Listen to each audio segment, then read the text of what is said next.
During the following program, look for NOVA's web markers which lead you to more information at our website.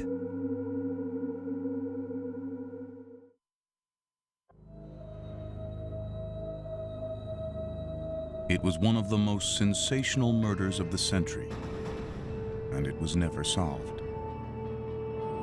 We all know the story. We all know the fugitive. This solitary, besieged figure, literally on the run, alone in the wilderness, saying, "I didn't do it, someone else did. I can prove I'm innocent." It happened in Bay Village, Ohio, on July 4th, 1954. In the early hours of the morning, a prominent citizen is murdered in her own bed. Marilyn Sheppard, the wife of a handsome surgeon, killed by more than 15 blows to her head. Today, modern forensic science is still on the killer's trail. But 45 years ago, that trail seemed to lead to the victim's husband. Dr. Sam Sheppard was convicted of murder in a highly publicized trial. Sentenced to life in prison, he served 10 years until the U.S. Supreme Court overturned his conviction. In a second trial, Sheppard was acquitted, but suspicions about his guilt remained. People just felt that he got off because the evidence was kind of stale and the prosecution just didn't have the leverage that they did in 1954. Did Sheppard kill his wife? And if he didn't, who did? My mother was murdered. I want my mother's murder solved. Now the son of Marilyn and Sam Sheppard is taking the case to court one final time, suing the state of Ohio for $2 million for the wrongful imprisonment of his father. And the state of Ohio is fighting his claim. Sam Sheppard is the most likely person to have committed that crime. In 1954, they believed it. In 1965, they believed it, and we still believe it now. Along with a team of attorneys and forensic scientists, Sheppard will try to prove his father's innocence and build a case against the man he believes to be the real killer. Their work could have far-reaching implications. The team will apply new techniques of DNA analysis to re-examine old evidence, using science to extend the reach of justice even beyond the grave. Perhaps they will also establish, once and for all, who killed Marilyn Sheppard.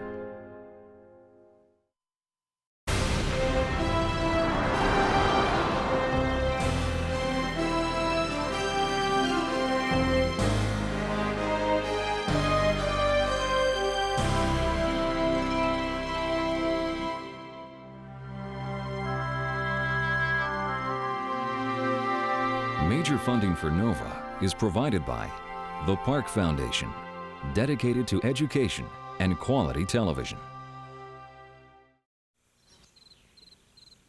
This program is funded in part by Northwestern Mutual Life, which has been protecting families and businesses for generations. Have you heard from the Quiet Company? Northwestern Mutual Life.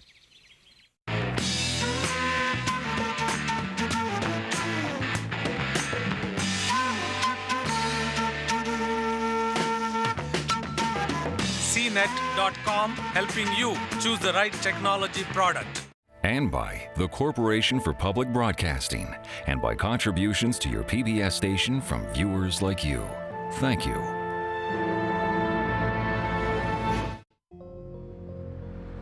Cleveland, Ohio. In this decrepit warehouse, a murder is being planned.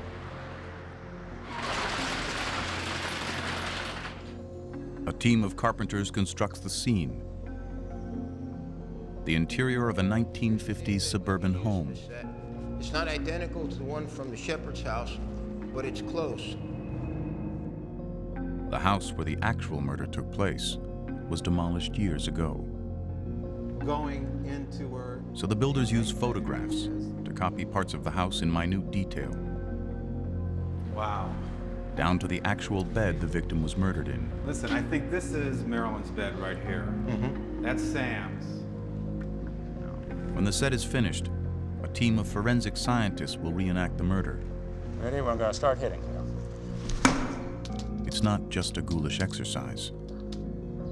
For the last surviving victim of the crime, it's a quest to clear his family's name.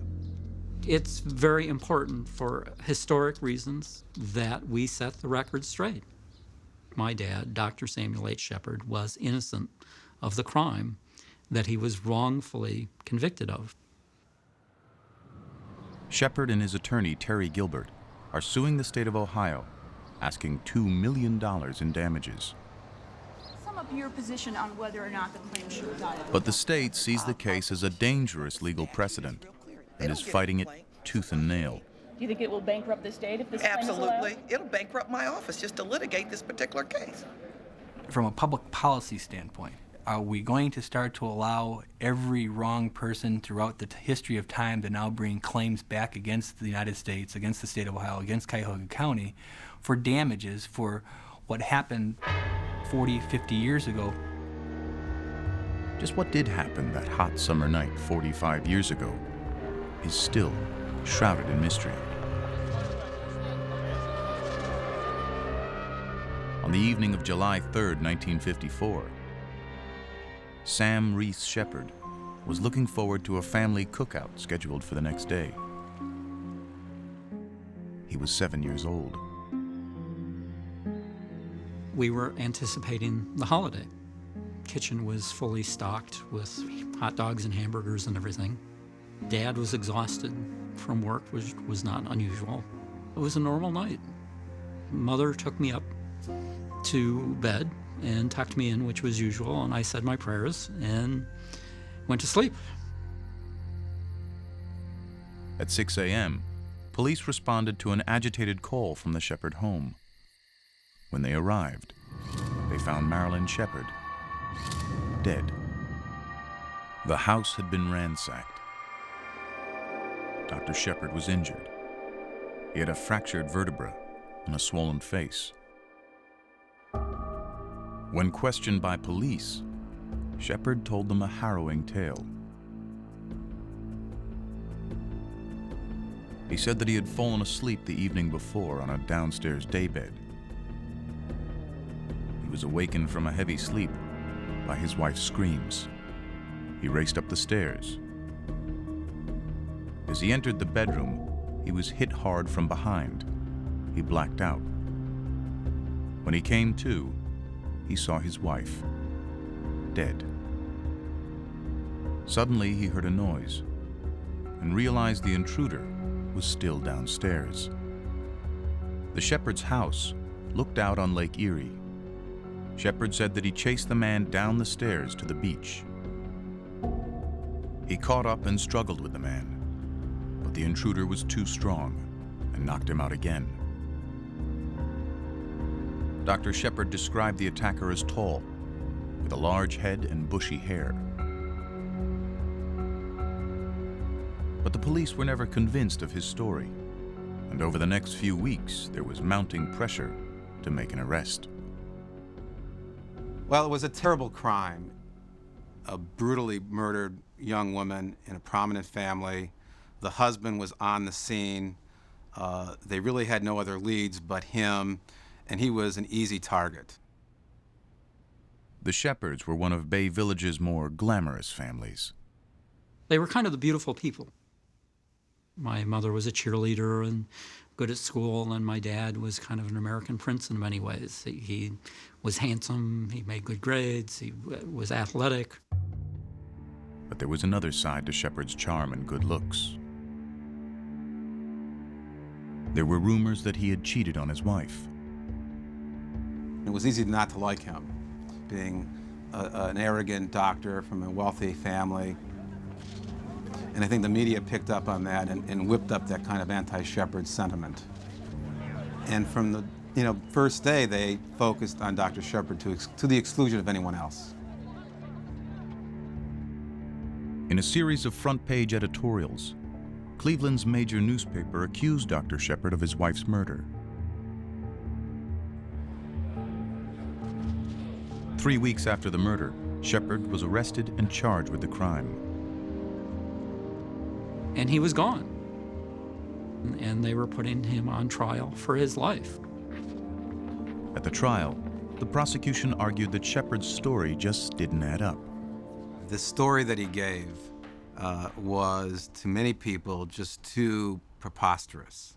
That while the wife slept upstairs and the husband was downstairs on a daybed, that somebody could just walk into that house and commit this horrible crime. Sheppard seemed to be hiding something. Then, prosecutors caught him in a lie. At an inquest, Sheppard stated that he had never been unfaithful to his wife. But at trial, prosecutors presented Susan Hayes, a 24-year-old medical technician. She described a 3-year sexual affair with Dr. Sheppard. The revelations rocked Cleveland, and the trial soon became an international story. Cleveland was a city in hysteria, almost a lynch mob. After close to 50, 70 days, a banner-line headline saying that this family was getting away with murder, this privileged family and this handsome doctor with 5 girlfriends. Throughout the trial, Sheppard's attorney objected to the crush of reporters and cameras in the courtroom. But the judge running for re-election refused to restrain the media. After 8 weeks of testimony, the jury returned its verdict. He lied about an affair, and they felt that if he could lie about that, he could lie about the murder, and I think that helped convict him. Sheppard was transferred to prison. Then, 3 weeks later, his mother shot and killed herself. His father died days later from a bleeding ulcer. Sheppard would later write that the only thing keeping him from suicide was Sam Reese, his son. He had nothing to live for. He lived for me. I am thankful for that, because if he had taken himself out, I don't think I would have survived all of this either. Okay, this chair has to go in the corner of the bed here. The set is almost finished. This is Cynthia Cooper. Now Gilbert's team of experts is ready to go to work. Pleasure to meet you. Pleasure to meet you. Over the next few days, they'll re-examine every aspect of the case, particularly the work of Paul Kirk, a pioneering forensic scientist who studied the crime scene after Sheppard's conviction. Kirk, who usually worked for prosecutors, was hired by the Sheppard family to evaluate the evidence. He agreed to take the case, but warned that he might only find further evidence of Sheppard's guilt. He was clear to the people that retained him to come and see this scene that he was going to observe it in neutrality, that he was not going to come with any preconditioned ideas, and he would find whatever he was going to find. Kirk was a biochemist by training, but he was also an expert in an obscure forensic specialty: blood spatter analysis. The police had treated the crime scene as little more than a bloody mess. But Kirk understood something the police didn't. The spatters of blood left on the walls and floors of the Sheppard home, if properly interpreted, might provide clues about how the crime was committed. At the time of this case, people in crime labs or investigators knew very little about bloodstain patterns and recognizing what they really meant. Bart Epstein was Paul Kirk's student in the 1960s. He's been analyzing blood spatters for 30 years. Blood spatter analysis is the observation of the aftermath of brutal events. It's a simple fact of physics.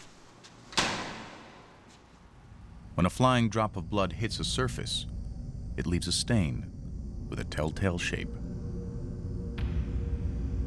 The shape of the stain indicates not only the direction of travel, but also how far the drop has flown. In the Sheppard's bedroom, Kirk analyzed the shapes of hundreds of blood drops. On the set, Epstein will attempt to reproduce Kirk's findings.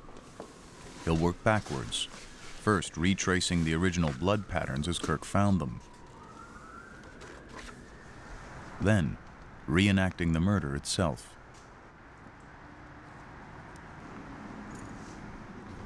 Epstein draws his own blood. Scientific accuracy requires the real thing.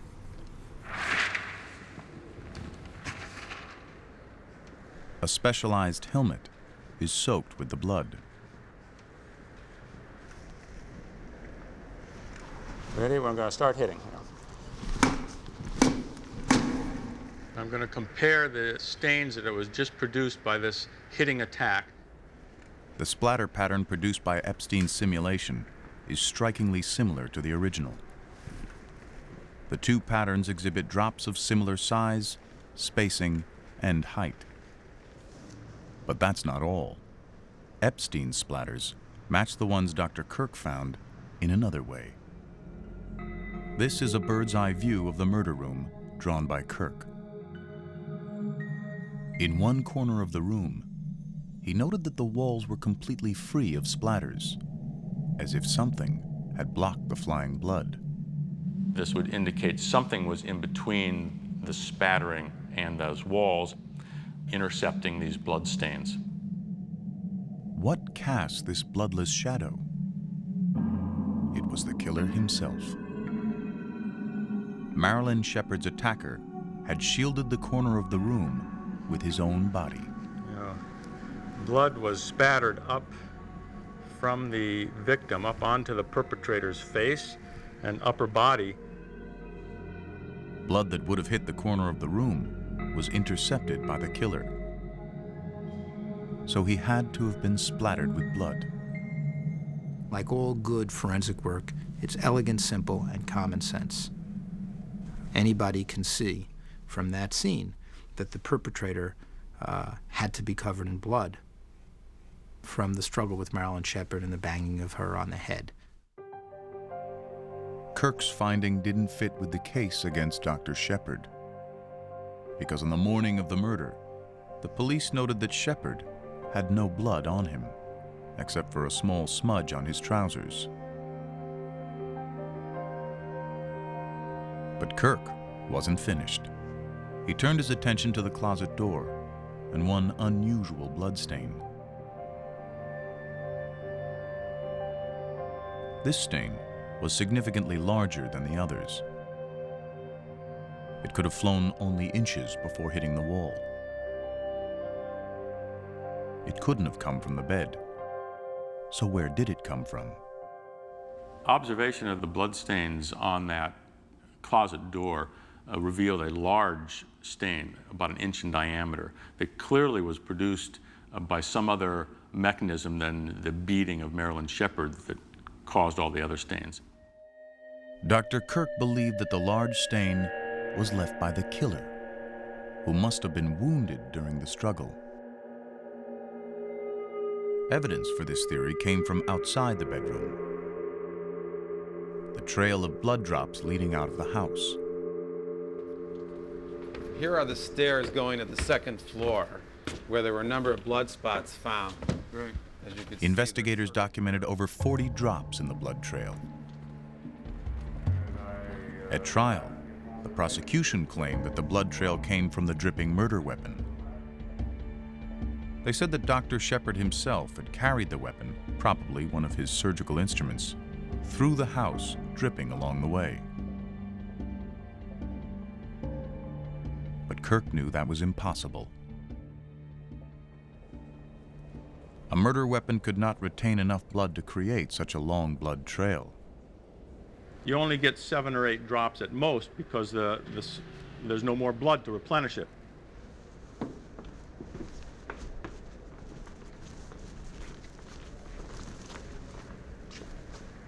That's about it.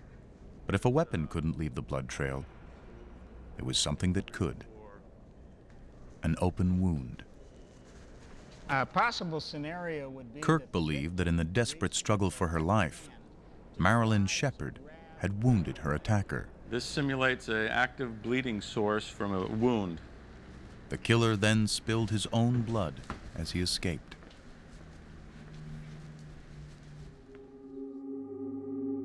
Kirk wrote in his report that it wasn't a dripping murder weapon, but the bleeding murderer who had left the blood trail and the large stain on the closet door. This finding as well flew in the face of the case against Dr. Sheppard. Because on the morning of the murder, investigators examined Dr. Sheppard top to bottom. Their finding, not a scratch on him. Everybody agrees Sam Sheppard wasn't bleeding. It was a stunning piece of scientific deduction. From a seemingly random set of bloodstains, Kirk had found compelling evidence that Dr. Sheppard might have been telling the truth all along. Dr. Kirk basically broke the case and, through forensic science, showed how Sheppard was innocent. Sheppard's lawyers immediately filed for an appeal based on Kirk's findings, but their motion was denied. The Ohio court ruled that the report had come too late to be considered. Kind of a nightmare, isn't it?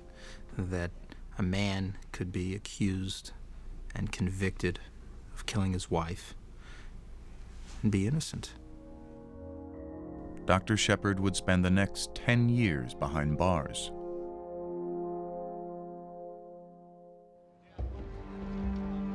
(1963). The case takes a turn when a brash young attorney named F. Lee Bailey becomes Sheppard's lawyer. I read the trial record and I met Dr. Sam and I felt that he was innocent. Bailey files a new appeal, claiming that Sheppard didn't get a fair trial, a result of the slanted media coverage at the time. In a landmark ruling, the Supreme Court overturns Sheppard's conviction and sets new rules for media coverage. Within months, Sheppard is tried again. But this time, Dr. Kirk is the star witness.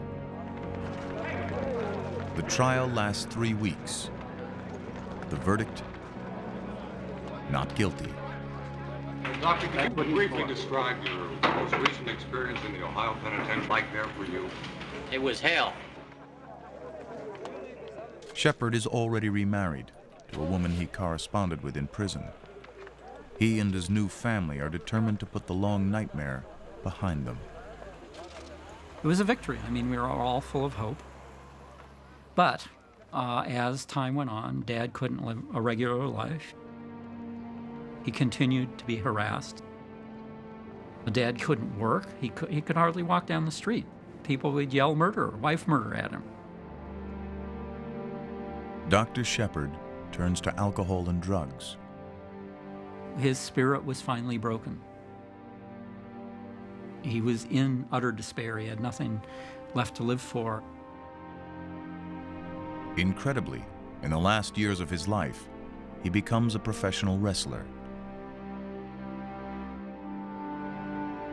His nickname in the ring, Killer Sheppard.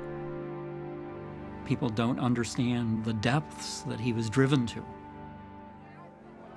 He became kind of a satirical caricature of himself. His life was poisoned. 4 years after his acquittal, Dr. Sam Sheppard died. He was 46 years old. My dad was vilified to death by this state. That is wrong. That should not happen again. Sam Reese Sheppard has spent his adult life working to clear his father's name. Now, he has his final chance in the lawsuit he and attorney Terry Gilbert are bringing against the state of Ohio. We are using a vehicle called the wrongful imprisonment statute, which allows for people who have been wrongfully incarcerated to be able to go to court and get compensation from the state. It's an uphill battle. To win, they'll need an Ohio jury to declare Dr. Sheppard innocent of his wife's murder. That's a much tougher legal standard than a simple acquittal. Hard work. Yeah. Well, I don't think people understand that an acquittal, in the minds of many, just means that you raised a reasonable doubt. Here was a man who, of course, after his conviction, his case is reversed, he goes to trial, he's acquitted. And many people will come forward and say, well, an acquittal only means that there was a reasonable doubt. It doesn't mean that you have proven to a higher standard innocence. They say it's a privileged work product. We say it's Gilbert needs to convince a jury beyond all reasonable doubt that Sheppard did not kill his wife. Unless we do it on rebuttal. He'd like to use a powerful new scientific tool, unavailable at the earlier trials, that could potentially settle the question once and for all. Forensic DNA analysis. DNA is the material that makes up our genes, found within almost every cell in our body. Human DNA is made up of billions of chemical building blocks. At certain locations, the arrangement of these building blocks varies in predictable ways from one individual to another. These variations are called alleles, and they are the key to DNA fingerprinting. If enough of them can be observed and compared, these genetic variations can identify an individual as uniquely as a fingerprint. Scientists are now able to compare the DNA found at crime scenes to DNA taken from suspects. From those comparisons, they can identify likely participants in a crime. The power of DNA is to be able to look at an item of evidence and to say that very few people are potential contributors or donors to that stain. And if you have a suspect or a victim or someone that you think might match, you can compare their reference sample to the evidence type and say that, yes, they are a potential contributor, and so few other people are possible contributors that it's almost certain that it's this individual. As valuable as it may be in prosecuting crime, it's DNA's ability to rule out suspects that holds the most power. 4th of July, 1954. Barry Scheck, who attacked the prosecution's DNA results in the O.J. Simpson case, sees it as a revolutionary new tool to give those falsely convicted a way to prove their innocence. We're now in North America, I think, up to something on the order of 64 cases where we have proven people who have been convicted innocent with the use of DNA testing. We've taken people off death row, people that were 5 days from execution. We've proven them innocent with this DNA testing. This is an unprecedented number of exonerations in the history of American jurisprudence. Photographs that we're going to be using here. The defense team hopes that DNA can rewrite the verdict of history in the Sheppard case. But they need biological evidence, so they've spent years tracking down surviving artifacts from the crime. Lo and behold, we found over 100 pieces of forensic evidence that was still in the coroner's office over 40 years ago. Gilbert enlists the aid of Dr. Mohammed Tahir, a forensic DNA specialist in Indianapolis. He sends Tahir a set of artifacts, all stained with blood from the crime. Among them, a wood chip lifted from the stairs of the Sheppard's house, a section of flooring from the porch, and a scraping from the closet door bloodstain.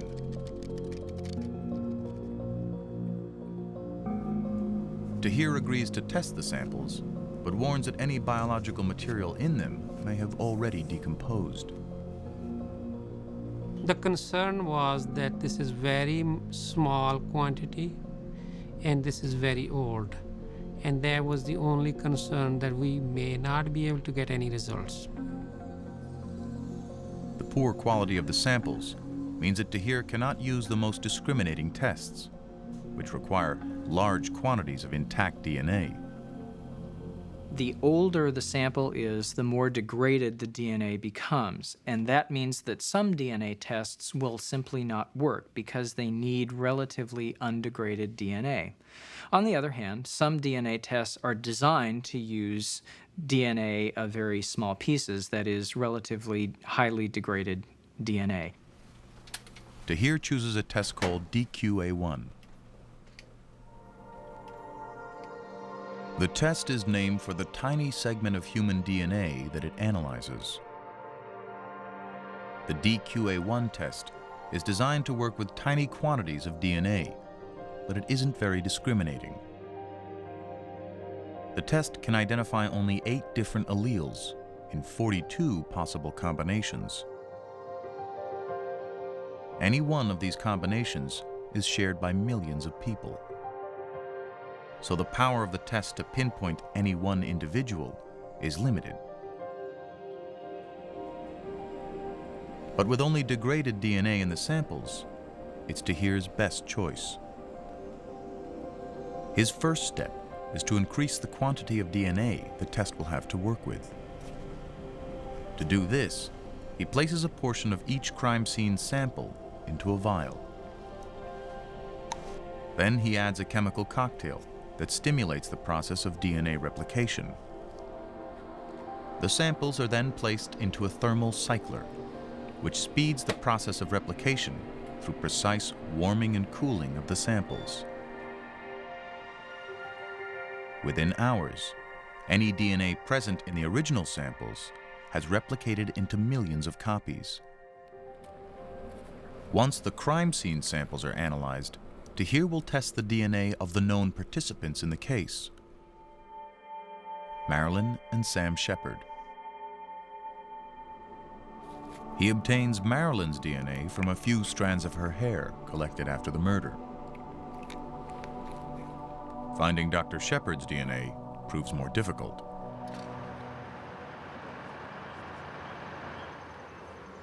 So Sam Reese Sheppard grants permission to have his father's body exhumed for tissue sampling. Even though his test is limited, Tahir still hopes he can answer the crucial question: was Dr. Sheppard's blood part of the gruesome crime scene that night? Or will the DNA exclude him? Most importantly, at the wardrobe. Until the test is complete, the team won't know whether the DNA helps or hurts them, so they'll continue to chip away at the original case against Sheppard. One unresolved aspect of the crime is the murder weapon. It was searched for, but never found. At Sheppard's first trial, the coroner presented his theory of the murder weapon. He said it was probably a hinged surgical instrument with sharp edges. Coroner Sam Gerber testified that an imprint of the weapon could be seen on Marilyn's blood-stained pillow. The testimony was damaging to Dr. Sheppard. But was the murder weapon really a surgical tool? The team discovers a never-before-seen police report that raises another possibility. An ever-ready 3-cell battery. The report describes the discovery of a badly dented flashlight found in the lake near the Sheppard home. The light has been damaged by striking something repeatedly, and the case... Could a flashlight, like the one described, have been used to kill Marilyn Sheppard? Dr. Kirk believed a cylindrical object was the most likely murder weapon. The team contacts Dr. Michael Sobel of the University of Pittsburgh. Using forensic skin mark analysis, he'll try to determine the most likely shape of the murder weapon. 1, 2, 3, 4, 5, 6, 7. By striking a model of Marilyn Sheppard's head, Sobel will attempt to reproduce the fatal wounds. Here's a 1950s flashlight, and if we strike a blow, we can see there's an elliptical pattern. I will outline it for you here, which is similar to some of these other wounds that we see. But Marilyn's wounds were more than skin deep. Her skull was fractured. We found a police report. Gilbert confers with Pittsburgh medical examiner Cyril Wecht to see if the fractures can reveal anything about the weapon that caused them. So what I need to know from you is whether or not these injuries could have been caused by a flashlight like this. These pictures now show us the calvarium, the top of the skull, with the scalp reflected. The size and pattern of the skull fractures suggest they were made by a blunt object, not a sharp one. These fractures are exactly what we would find from a blunt force instrument such as this flashlight. The forensic experts agree with Kirk. A cylindrical object, not a surgical instrument, was the likely murder weapon. Gilbert also asks Wecht about another unresolved aspect of the case. Was Marilyn Sheppard, then 4 months pregnant, sexually assaulted? Kirk believed she was. He wrote that the position of her body indicated a sexual attack. The legs extended over the end of the bed, hanging down to the floor. Wecht agrees. This is a position in which an assailant effectuating this kind of brutal murder would place a female victim in order to have some kind of sexual activity. It's a crucial point. At some point, if a rape did occur, it would support Gilbert's theory that an intruder, not her husband, killed Mrs. Sheppard. And the intruder theory is reinforced when another surprising document turns up in the files. I have a police report that was authored July 23, 1954, appeared to be a freshly made tool mark in a door at the foot of the basement stairs. A tool mark, a scratch or gouge made by a tool like a screwdriver, is frequently a sign of a break-in. If someone's going to burgle or go into a home and commit a crime and you have a flashlight to see your way and a pry bar flashlight or a screwdriver to pry open the door, it makes sense. This document destroys the entire prosecution theory of the case. It leads to a third suspect breaking in the house. The Gilbert team is building a detailed theory of the crime. On the night of the murder, a burglar breaks into the house intending to steal and to sexually assault Marilyn. But when she fights back, wounding her attacker, he flies into a rage, kills her with his flashlight, and runs out of the house, bleeding. All right, let me try to put this case in perspective. It's plausible, but Gilbert knows it's probably not enough to guarantee victory. For that, he needs something more. He needs to identify the real killer. The state of Ohio has never tried to find the actual killer. And through our reinvestigation of this case, we were not only trying to clear Dr. Sheppard's name, but also develop a case against who we believe to be the real killer. Gilbert thinks he knows who the real killer is. He's a man who was first questioned about the crime in 1959 and has been suspected ever since. His name is Richard Eberling.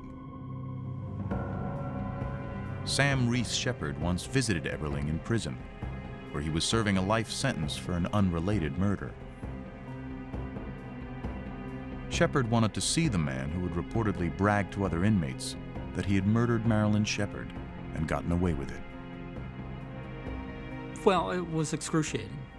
I really went there just to satisfy myself to see what this man was about.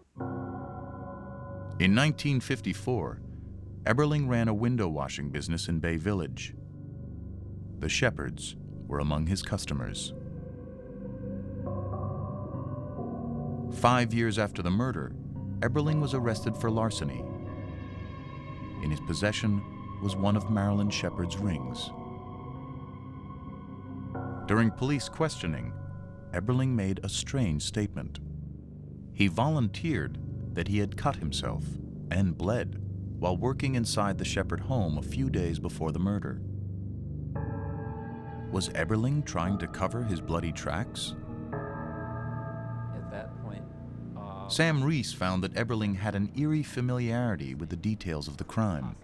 He proceeded to tell me and talk as if he were actually present at the murder. I felt very definitely, yes, that this guy could have been the murderer. But for 40 years, there's never been enough evidence to make a case against Eberling. So give me a call Monday or Tuesday. I'll be in. Gilbert obtains a court order to have Eberling's blood drawn for DNA testing. The blood is sent to Dr. Tahir's lab for analysis. It's a gamble. If the DNA ties Eberling to the crime scene, it will be the first physical evidence linking him to the murder.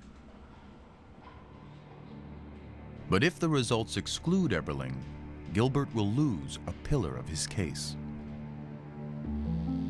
Dr. Tahir can now complete the testing. The DNA from each of the samples, from the crime scene, from the Sheppards, and from Eberling, is now poured over the sensitized paper test strips that will reveal the long-awaited results. Each test strip is printed with a set of numbers. The numbers refer to the 8 specific alleles the test can detect.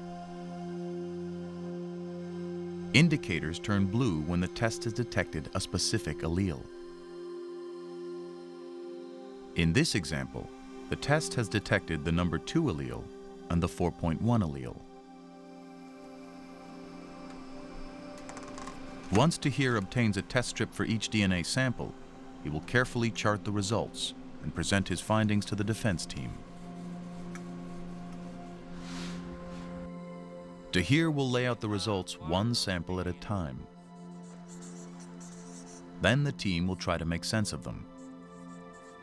2 of the crime scene samples come from the blood trail, the wood chip from the stairs, and the blood stain lifted from the porch. At the first trial, the prosecution argued that the blood trail came from a weapon dripping with Marilyn's blood, carried by the killer as he fled the house. What does the DNA show? The porch stain tests positive for the 4.1 allele only. The wood chip also shows the 4.1, as well as the alleles 1.1, 2, and 3. How does this compare to Marilyn Sheppard's DNA? Her alleles turn out to be 1.1 and 1.3. If it were Marilyn Sheppard's blood, you would expect to see the 1.3. You don't see it. Can we say... One or both of Marilyn's alleles are absent from the blood trail samples. Marilyn is therefore excluded as a donor to these stains. So the prosecution's theory was wrong. A murder weapon dripping with Marilyn's blood didn't leave the blood trail. Then whose blood was it? Kirk believed the blood trail was left by the bleeding murderer. Was it Dr. Sheppard? His alleles turn out to be 1.2 and 1.3. So Dr. Sheppard is also excluded from the blood trail, since neither the porch stain nor the wood chip contain both his alleles.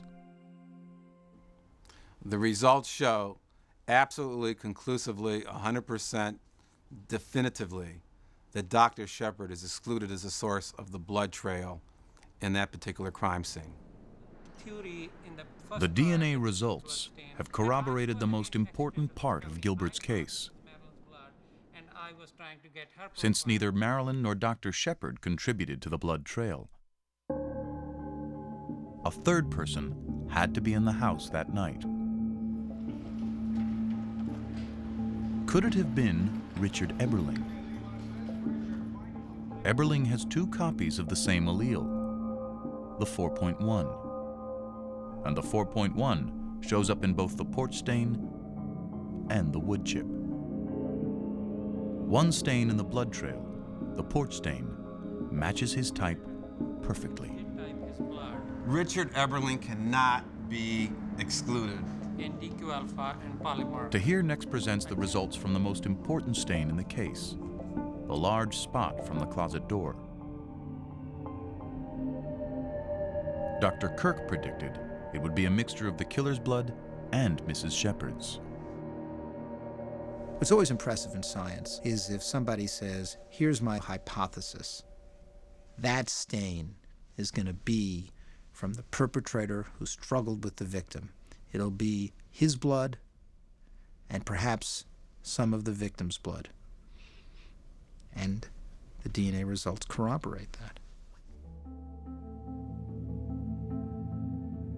Indeed, the spot contains the 1.1, 1.3, and 4.1 types, an apparently perfect mixture of Marilyn Sheppard's and Richard Eberling's alleles.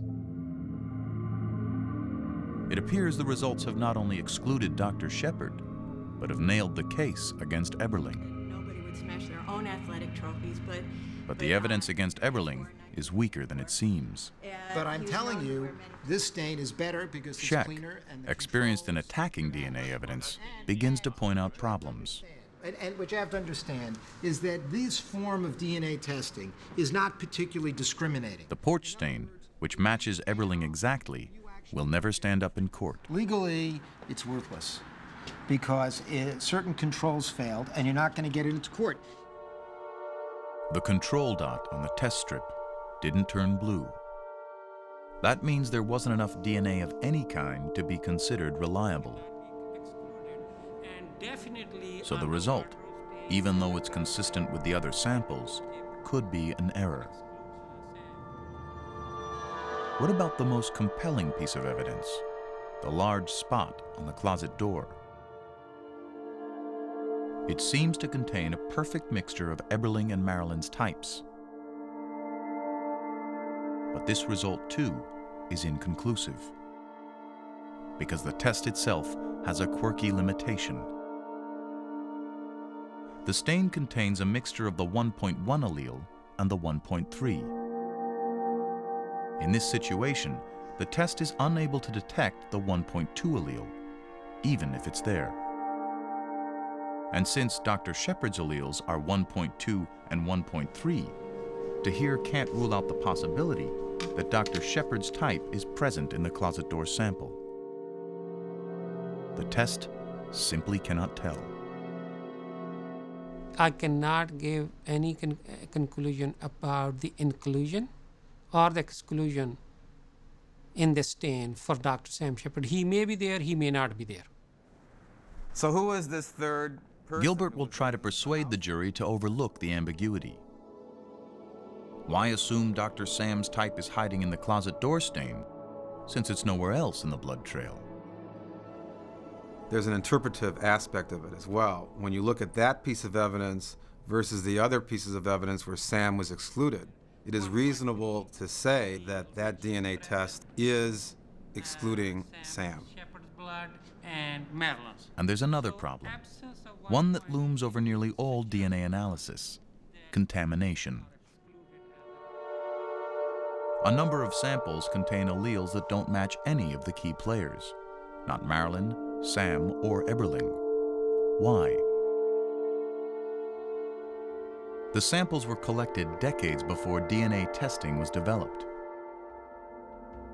Anyone who handled them over the years could have left their own DNA from a sneeze, a drop of sweat, even a flake of skin.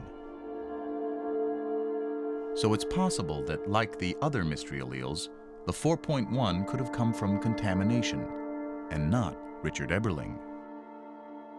Given what we know about most of this evidence, its history of handling and passing from one person to another, the results that we have, in my mind, are essentially worthless. There are so many alternatives that one must consider that almost no real conclusion can be drawn.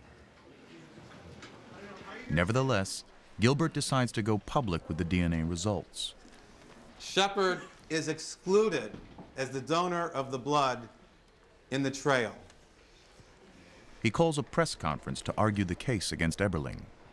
The trail of blood could only have come from the killer, and Richard Eberling cannot be removed from the equation. It presents the kind of compelling case that people are prosecuted and even put on death row every day in American courts. And this is Gilbert takes a calculated risk. of what I'm talking about. He demands that the prosecutor indict Eberling for the murder of Marilyn Sheppard. The prosecutor's office has a duty to investigate crime. They have a responsibility by law to follow through. We want to know what's going to be done. The answer A criminal indictment would give Gilbert a strong hand in his civil case. But the strategy backfires. The prosecutors, Stephanie Tubbs Jones and Carmen Marino, are furious at Gilbert's grandstanding. Today, you have attempted to take on my role, being the prosecutor, No. suggesting that this is the evidence that I should have in order to be able to prosecute the case. Wait, I heard what you said. My question is, but let me ask you this question, Terry. Put yourself in the shoes of the defense lawyer, the good one that you are, right? Right. And assume that I put this evidence out on your client. What would you say to the court as to its admissibility? What would you say? Tell truth. Okay, I will. Tell truth. Tubbs Jones grills to hear on the weakness of the DNA evidence against Eberling. But when you say he cannot be excluded, it doesn't necessarily mean that that's his blood. No, he's among the group of people. How many people are in this group? That's what I'm asking. How many people? Well, I'm asking the witness, not you. Gilbert knows that Eberling's 4.1 allele is shared by millions of people, a fact sure to come up in court. The thing I can say is it's not Marilyn's, it's not Sam. So, but you can't say, you say he cannot be excluded. If my blood, can you test me and see if I can be excluded? Yes. I can test your blood. How many other people can't be excluded? Why don't you let the man explain it to you instead of cross-examining him, like in court? Well, because Gilbert may have miscalculated. I mean, you prosecute cases every day with evidence like that. No, but I'm asking. By trying to force their hand, he may have pushed the prosecutors into fighting the case even harder. In 1998, events take another turn. Richard Eberling dies in prison from heart failure. Any hope of a confession is gone. Soon after, Stephanie Tubbs Jones is elected to the United States Congress. The new prosecutor, Bill Mason, makes a surprise announcement. He orders the exhumation of Marilyn Sheppard's body in order to conduct a new examination of her head injuries, as well as another round of DNA typing. He wants his experts to find flaws in the science now central to Gilbert's case. We'll probably never know what exactly occurred in 1954 when Marilyn Sheppard was murdered. Do we know the truth? I think we do. I think we have enough evidence to indicate that Sam Sheppard committed that murder. I doubt that the system will ever admit the huge mistake that was made and the lives that were destroyed by wrongful incarceration of my dad. It's never easy to get justice. It's very difficult. In spite of our beliefs and our strengths, you know, we don't know what will happen. But we're thankful that we're going to be able to present the case. And maybe that's as good as it gets.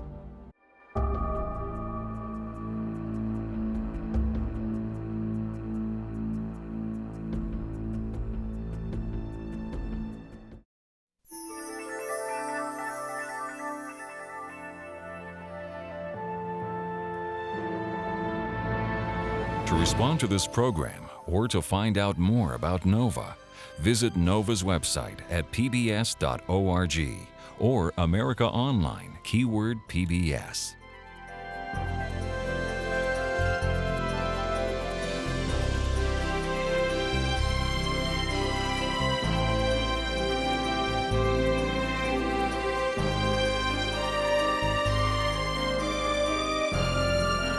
To order this show or any other NOVA program for $19.95 plus shipping and handling, call WGBH Boston Video at 1-800-255-9424.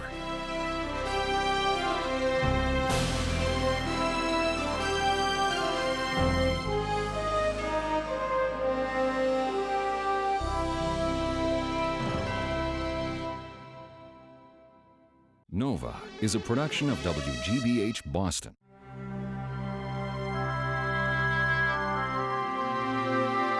Major funding for Nova is provided by the Park Foundation, dedicated to education and quality television.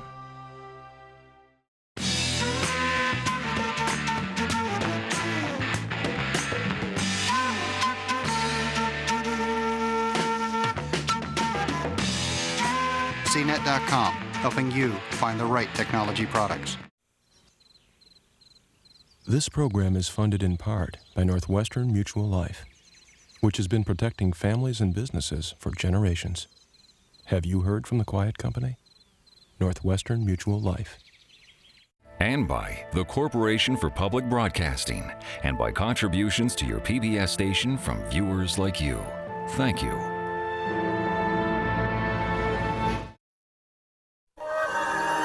This is PBS.